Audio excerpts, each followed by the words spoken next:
여러분 안녕하십니까? 오늘은 12강 인생 설계를 위한 더 넥스트 플랜에 대해서 말씀드리고자 합니다. 인생 설계에서 말씀드리고자 하는 핵심 키워드는 노후 준비 시대에서 인생 설계 시대로 바뀌고 있다는 것입니다. 예전에는 벌어놓은 돈을 얼마를 가지고 있어야 되고 연금을 얼마를 준비해야 되고 이래서 남은 인생을 소일거리로 보내는 노후 준비의 시대였다면 앞으로는 내 삶의 가치를 정하고 내가 부부나 가정 또는 사회에서 어떤 가치 있는 일을 하면서 살아가야 할 것인가 하는 부분을 설계해야 한다는 관점입니다. 첫 번째, 나 영역에서 한번 살펴보도록 하죠. 나 영역에서는 내가 앞으로의 가치를 새롭게 정하라는 것입니다. 가치를 정한다는 말이 무슨 말일까요? 조금 어렵죠? 가치를 정한다는 말은 네 가지 영역을 해결하는 부분입니다. 첫 번째가 나는 누구인가? 두 번째가 내가 잘하고 내가 가지고 있는 강점이 무엇인가? 세 번째가 앞으로 내가 인생을 어떻게 살아갈 것인가? 네 번째, 그렇게 살아가기 위해서 나는 지금 당장 뭘 해야 하지? 하는 네 가지를 먼저 정하라는 것입니다. 두 번째가 부부 영역입니다. 부부에는 부부 싸움을 하는 경우가 많이 생기는데 대부분 이 부부 싸움을 하게 되면은 칼로 물베기라 해서 이 부분이 해답이 없는 걸로 알고 있습니다. 근데 고대 로마에 보게 되면은 비리프라카 여신이라는 여신이 있는 신전이 있습니다. 이 신전에 가기만 하면은 부부 싸움을 한 부부 당사자가 와서 그 신전에서 무슨 어떤 행위를 하고 가는데 행위만 하고 가면은 부부 싸움이 해결된다는 것이죠. 아, 이게 가장 좋은 방법이겠구나. 그러면 비리프라카 여신이 있는 신전에서는 구체적으로 어떻게 하는 걸까? 상대방이 이야기할 때 무조건 끝까지 들어주라. 옳고 그름을 따지지 말고 무조건 들어주라는 겁니다. 여기서의 핵심은 들어주기에 있다는 거죠.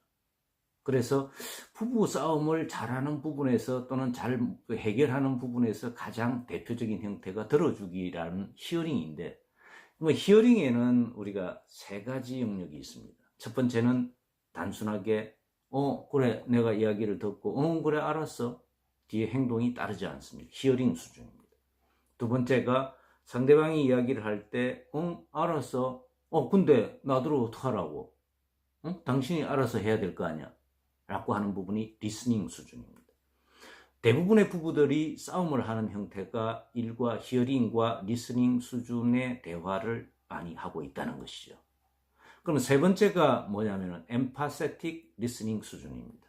이거는 상대방 입장이 되어서 내가 뭘 해줄 것인가를 생각해주는 감정이입 단계의 리스닝이라는 거죠. 그거 참 안 됐네. 여보, 참 힘들겠네. 그렇다면 여보, 내가 뭘 해주면 되지? 어떻게 해주면 되지? 라는 의견을 제시하는 형태의 들어주기가 핵심이라는 것이죠. 세 번째는 가정입니다. 흔히 이야기하는 자녀들의 문제도 많이 제기될 수 있는데 여기에서는 핵심 키워드는 스프링쿨러의 저주입니다. 스프링쿨러의 저주가 뭐냐고요? 이 부분은 미국 대학에 있는 나무들하고 골프장에 있는 나무의 공통점이 하나가 있대요. 그 공통점이 뭐냐라고 찾아보니까 폭풍우가 불게 될 경우에는 나무가 뿌리채 뽑히게 된다는 거죠. 그럼 왜 그 폭풍우가 불면은 대학에 있는 나무와 골프장 나무가 먼저 뽑히게 될까요? 매일 물을 주다가 보니까 뿌리가 깊게 들어갈 필요를 느끼지 못하고 강한 바람이나 폭풍우가 오게 될 경우에는 바로 뿌리가 뽑히게 된다는 거죠. 근데 이걸 우리 자녀들에게 보면은 자녀들에게 집을 얻어주고 전세를 얻어주고 부모가 하던 형태를 그대로 물려준다라고 할 경우에 자생력을 잃게 되지는 않을까 하는 부분에서 스프링쿨러의 저주라는 단어를 한번 생각해 봤습니다. 네 번째는 직장에서의 또는 직장에서나 일터에서 일어나는 쉼입니다.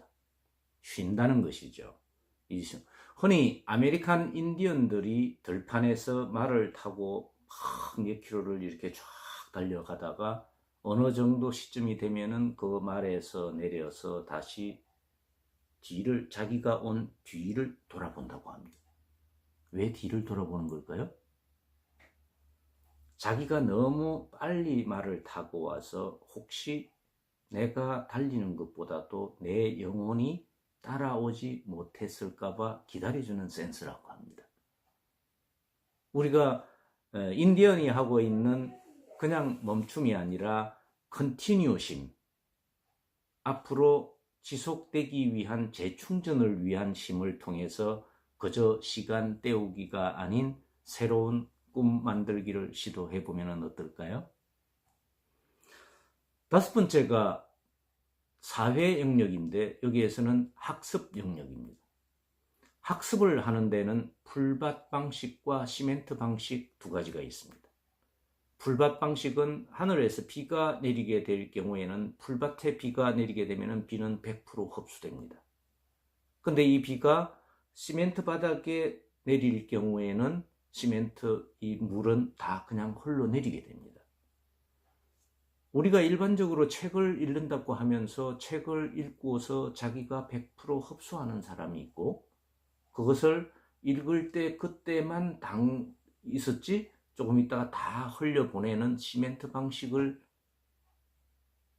방식으로 독서를 하는 사람들이 많다는 점입니다. 그렇다면 시멘트 방식의 책 읽는 방식을 풀밭 방식으로 전환하기 위한 방법에는 어떤 것이 있는지 나중에 한번 살펴보도록 하고요. 사회에서의 두 번째 영역은 물물교환 제도입니다. 흔히 미국에서는 타임 달러라는 물물교환 제도가 있는데요. 이 타임 달러라고 하는 부분은 한 회원이 이웃 노인의 장 보는 일을 돌봐줬을 경우에 그 봉사 점수를 기록해 놓고 내가 만약에 나중에 다른 사람들에게 내가 내 아이 보는 일을 도와달라고 그만큼의 점수만큼 도와달라고 할 수 있는 봉사 물물교환 제도가 있다는 거죠.